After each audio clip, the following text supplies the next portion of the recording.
Here's who stood out during OTAs on Tuesday. Keep in mind, this practice was voluntary. Players did not wear pads and mostly competed in 7-on-7 drills instead of full team 11-on-11s. The good defensive end Drake Jackson. He looks like a completely different person than he did last year as a rookie. Back then, he looked like a flabby college player who might wear a t-shirt in a swimming pool. Now he looks like a 5-year veteran with a grown man's body. That's great news for the 49ers because they need Jackson to take a huge leap and start opposite Nick Bosa. So far, so good. Guard Spencer Burford. He also looks like a completely different person than he did last year as a rookie. Last season, Burford had an impressive year for such a young player, but still looked lean and light, almost too light to play guard in the NFL. Now he looks much bigger and stronger, which means the weakest link on the offensive line from a year ago could be a strength now. Running back Christian McCaffrey. He showed up to a voluntary practice in May, unlike Deebo Samuel. More on him in a minute. And practiced as hard as he could. McCaffrey clearly is in midseason shape, which means he's an outstanding professional and an emerging leader on this team. Nickelback Isaiah Oliver. He broke up a well-thrown deep pass from Trey Lance that was intended for Chris Conley. Oliver had outstanding coverage and used his extremely long arms to poke away the ball at the last second. Cornerback Darrell Luter Jr. He broke up an underthrown deep pass from Sam Darnold that was intended for Danny Gray. Luter was playing press man coverage. Gray beat him off the line of scrimmage and initially had a step on Luter, but Luter didn't panic. He recovered and knocked away the pass before it hit Gray's hands. Tight end Braden Willis. He made the catch of the day, a sprawling left-handed catch on a pass over the middle from Darnold. If Willis hadn't made this catch, the pass might have gotten intercepted.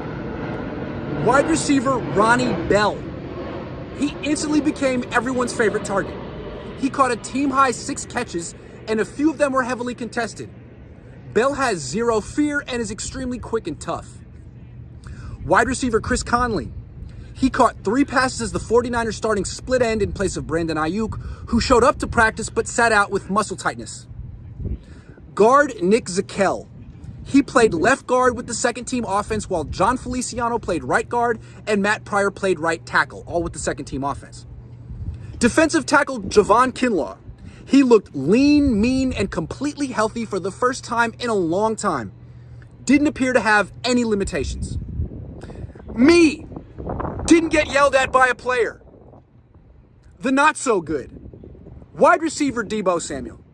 He didn't show up, which is too bad for a player who didn't show up to OTAs last year and was out of shape all last season. Defensive tackle Javon Hargrave. He also didn't show up. You'd think the newest member of the 49ers would want to make a good first impression. Tight end George Kittle. He caught 1 pass, took 2 steps, fumbled, and the defense recovered. Steve Wilks ran onto the field to celebrate Kittle's mistake. Hey, at least Kittle showed up. Kicker Jake Moody. He missed a 48-yard field goal wide left. Kicker Zane Gonzalez also missed a 48-yard field goal wide left. Not a good start to the 49ers kicker competition. Offensive tackle Jalen Moore. The third-year pro was the third-string right tackle in 11-on-11s. Bad sign for his chances to make the team. Tight end Charlie Werner. He slipped and fell while running a seam route, which caused an incomplete pass from Trey Lance. If Warner can't even stay on his feet, how will he make the team? Running back Elijah Mitchell. He looks much stronger than he did last year, but he still had a perfect check down pass from Lance clank off his hands. Defensive back Quantrez Knight. He missed practice with what appeared to be a broken thumb. Cornerback Ambry Thomas. He clearly has perfected the technique of standing and watching while wide receivers make catches right in front of him.